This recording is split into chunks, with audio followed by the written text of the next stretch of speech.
Burgundy on a budget. These days, that statement is a bit of an oxymoron. Burgundy produces the greatest Pinot Noir, the greatest Chardonnay in all the world, but in depressingly small quantities. The best wines, the best producers sell for hundreds, if not thousands of dollars. That's if you could find them, which you usually can't.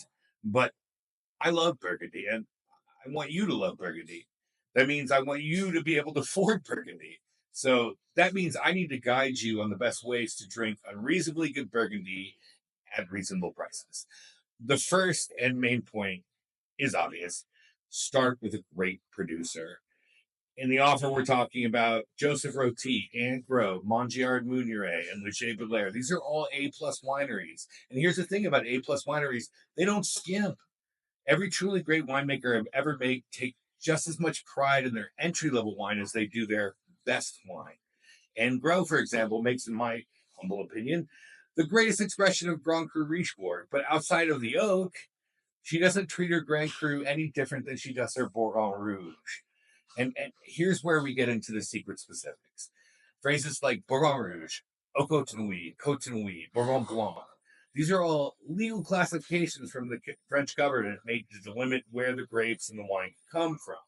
Now, I could tell you that Bourgogne au Côte-Nuit means it is grown above the Côte-Nuit escarpment, or Bourgogne Rouge can technically come from a stupidly large area stretching from the Côte d'Or to Beaujolais, but that doesn't really matter. It's about who's making it. You have to care about who's making the wine. Again, duh, obvious. But if you want to drink top-notch Burgundy without lighting money on fire, then zeroing in on Bourgogne or Côte Nuit or Côte de Bon or Au Côte de Bon or Côte de Bon or Côte de Bourguignon or Bourgogne Poste du Grand or you get the idea. The French never get tired of classification, especially when it comes to wine. But here's the big cheat. Don't fall in love with a sexy appellation.